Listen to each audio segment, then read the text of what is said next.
విషయం చెప్తున్నప్పుడు ఫోటోలు ఎప్పుడైనా తీసుకోవచ్చు, ఒక ఫోటో మిస్ అయినా కూడా పర్వాలేదు.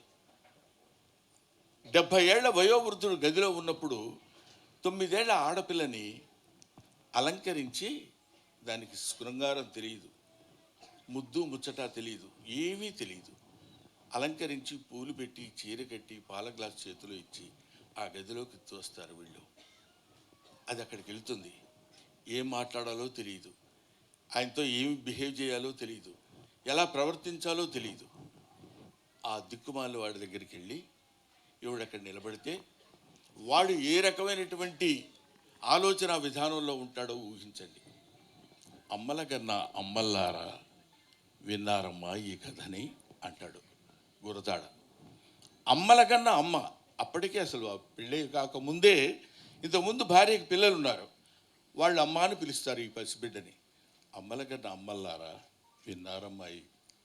అలాంటి బాల్య వివాహాల్ని వ్యతిరేకించి, కాదయ్యా వాళ్ళని చదువుకోనివ్వండి, వాళ్ళకు స్వతంత్ర భావాలను తెచ్చిపెట్టండి అని ఫెమినిజానికి నడుం కట్టినటువంటి మన తెలుగులో చలంగారు లాంటి వాళ్ళు, కందుకూరి వీరేశలింగం లాంటి వాళ్ళు, చిలకమర్తి లక్ష్మీనరసింహం లాంటి వాళ్ళు ఎంతోమంది త్యాగాలు చేసి స్త్రీ జనోద్ధరణకి, స్త్రీ మానసిక జనోద్ధరణకి ఉపయోగపడినటువంటి వాళ్ళు.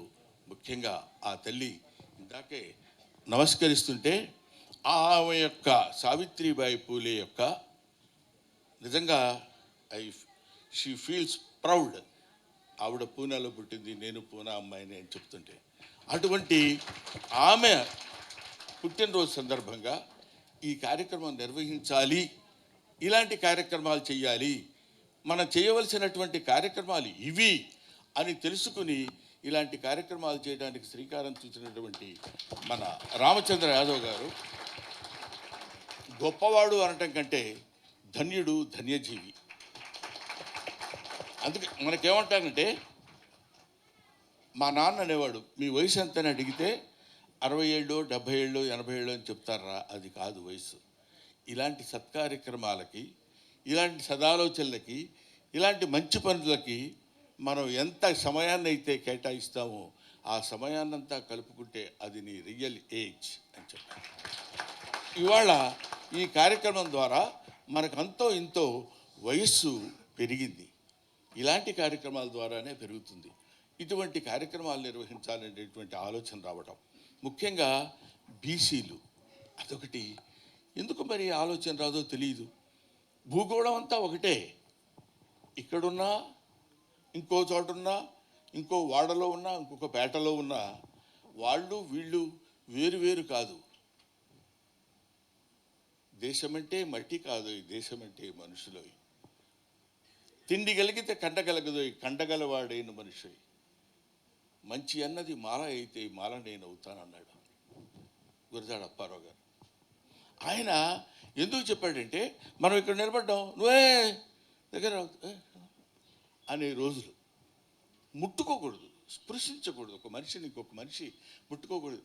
జంతువులకు కూడా లేదు ఆ అభిప్రాయం, చక్కగా కలిసిమెలిసి ఉంటాయి. అవి మానవుల్లోనే అంత దరిద్రమైనటువంటి అభిప్రాయాలు వచ్చిన రోజుల్లో కాదు కాదు అందరం ఒకటే అనే ఆలోచన ఎందుకు రాదు? ఇక్కడిని మట్టి నేను ముట్టుకున్నప్పుడు అక్కడెక్కడో హైదరాబాద్లో ఉన్న మట్టి ఒకటే కదా, ఇక్కడ నేను నిలబడ్డప్పుడు అతనికి కూడా నిలబడ్డట్టే కదా, ఇక్కడ నేను ఇది ముట్టుకుంటే అతను కూడా ముట్టుకున్నట్టే కదా.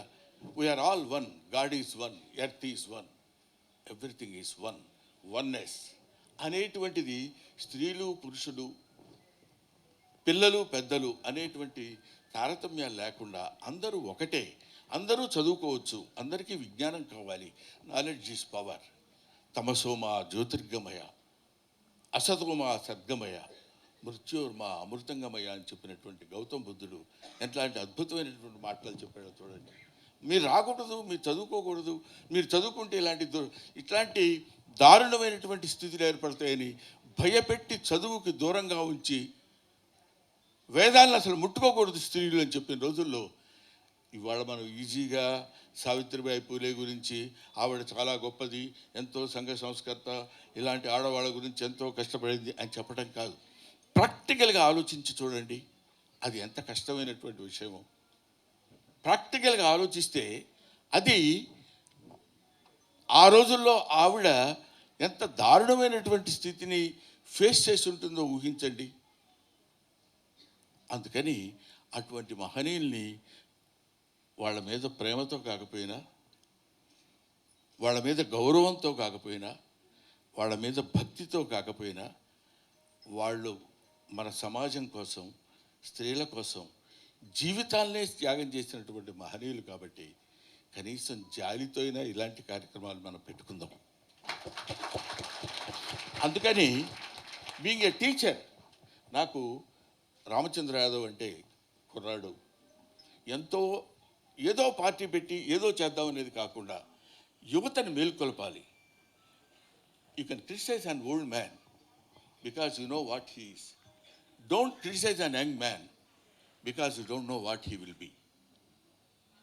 ఆ తర్వాత వాడు ఒక అబ్దుల్ కలాం ఇవాళ తయారయ్యాడన్నా, ఒక సర్వేపల్లి రాధాకృష్ణన్ తయారయ్యాడన్నా, ఒక అంబేద్కర్ తయారయ్యాడన్నా, ఒక లాల్ బహదూర్ శాస్త్రి తయారయ్యాడన్నా, వీళ్ళ పేర్లే నేను ఎందుకు చెప్తున్నానంటే వీళ్ళు మట్టిలో పుట్టిన మాణిక్యాలు, గడ్డి పూలు, ఇవి గులాబీ పూలు కాదు.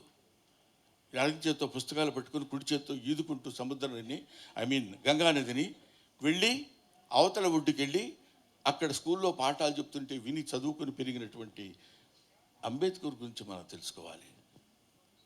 ఎంతమంది నడుం కట్టి ఇదిగో మాకు ఈ చదువు కావాలి, ఈ చదువు కావాలని చదువు కోసం పిచ్చి పిచ్చిగా తాపత్రయపడి చదువుకుని పైకి వచ్చి ఇవాళ ఇంటి ముందు పేపర్ కట్టలు వేసి పాల ప్యాకెట్లు వేసినటువంటి అబ్దుల్ కలాం చచ్చిపోయే నాటికి తన నెల జీతం 4,000 చిల్లర ఉన్నటువంటి లాల్ బహదూర్ శాస్త్రి ప్రధానమంత్రిగా చేసినటువంటి వ్యక్తి.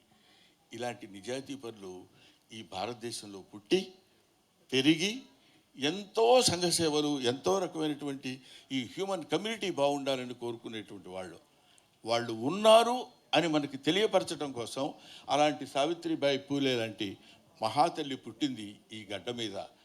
ఇక్కడ మనకి రాజమండ్రి పరిసర ప్రాంతాల్లో మనం చెప్పుకోవాలనుకుంటే డొక్కా సీతమ్మ లాంటి వాళ్ళు. ఆకలి గురించి తెలియడం వేరు. అబ్బా చాలా ఆకలిగా ఉందండి, పాపం సమయానికి ఇంత ముద్ద పెట్టాడు, కడుపు నిండిపోయింది అని అనుకోవడం వేరు. ఒకళ్ళక ఇద్దరిక అసలు ఒకళ్ళకి పెట్టడం ఏంటండి, అది ఎంత దారుణమైనటువంటి విషయం. ఒకళ్ళకి పెట్టడం అనేటువంటిది ఎంత క్లిష్టతరమైన విషయం. మనకు కాదనుకో ఇంకొకటి పెట్టాలనుకోవడం. అందరూ అలా కూర్చుని బేద బిక్కి ఆకలితో అందరూ అన్నం తిని వెళ్ళిపోతుంటే ఆ మొహాల్లో కనపడేటువంటి సంతృప్తి పొందినటువంటి ధన్యజీవులు ఎంతోమంది ఉన్నారు. అందులో అందరూ ఇవాళ చదువుకుని టీచర్స్. కొన్నాళ్ళకి టీచర్ అంటే ఉపాధ్యాయుడు అనేటువంటి అర్థం పోయి ఉపాధ్యాయుని అనే అర్థానికి తెచ్చినటువంటి. కాబట్టి ఇటువంటి వాళ్ళని బీసీల్లో కానీ ఎస్సీలు ఇవన్నీ మనం వర్గీకరించుకుని దాన్ని మళ్ళీ మనం పొలిటికల్గా వాడుకుంటూ ఎంతవరకు మనం ఉపయోగపడతాయనే దానికంటే వీఆర్ ఆల్ వన్నెస్. మనందరం ఒకటే, అందరూ ఆడ మగ తేడా లేదు. దీనిలో కూడా ఇంగ్లీష్ వేరు, తెలుగు వేరు, హిందీ వేరు, తమిళ్ వేరు, మలయాళం వేరు, ఇలాగా లేకపోతే రష్యన్ వేరు. సరస్వతీదేవిని ఇన్ని రకాలుగా ముక్కలు చేయక్కర్లా, ఆవిడ ఒక్కతే. ఆవిడ యొక్క బిడ్డలే వీళ్ళందరూ. ఎవరు ఏ దేశంలో ఏం చెప్పినా, ఏ భాషలో చెప్పినా, ఎక్కడ చెప్పినా ఆ భాష, ఈ language has got its own value, its own respect. You give respect to other language, they give respect to other language. Mutual understanding, mutual approach is something better to the progress of our country, because India is not one country. India is the combination of 29 countries, 29 states. ఎవరెవరు ఏమేమి మాట్లాడతారో, ఏమేమి మెడ్రాస్ వెళ్తే వాళ్ళ ఆచార వ్యవహారాలు వేరుగా ఉంటాయి, కన్నడ ఆచార వ్యవహారాలు వేరుగా ఉంటాయి, కేరళ వాళ్ళు వేరుగా ఉంటారు. మన సౌత్ ఇండియన్లోనే ఇన్ని ఆచార వ్యవహారాలు ఉన్నాయి. వీళ్ళందరూ ఎవరికి వాళ్ళు మేము వేరు అనుకున్నప్పుడు కాదు, మనం ఒకటే అని అనుకోగలిగినప్పుడు ఈ దాన్ని ఏమంటారు, ఒక అద్భుతమైనటువంటి విజయాన్ని మనం సాధించగలం. ఇలాంటి దారులు మనకి ఏర్పరిచినటువంటి మహనీయుల్ని మర్చిపోకుండా గుర్తు చేయటానికి ఇలాంటి కార్యక్రమాలు నిర్వహించాలి అనేటువంటి ఆలోచన, తనకి డబ్బు ఉంది, పరమేశ్వరుడు ధనాన్ని ఇచ్చినప్పుడు దాన్ని సరైనటువంటి మార్గంలో ఉపయోగించుకోవాలనే ఆలోచన కూడా రావటం అతి తక్కువ మంది మాత్రమే వస్తుంది. అందులో నా మిత్రుడు రామచంద్ర యాదవ్కి ఇలాంటి ఆలోచనలు కలగటం. ఆయన మాట్లాడుతున్నప్పుడు కూడా పెద్ద పొలిటికల్ లీడర్ లాగా పొలిటికల్ స్పీచ్ ఉండదు. When time occurs he will show what he is.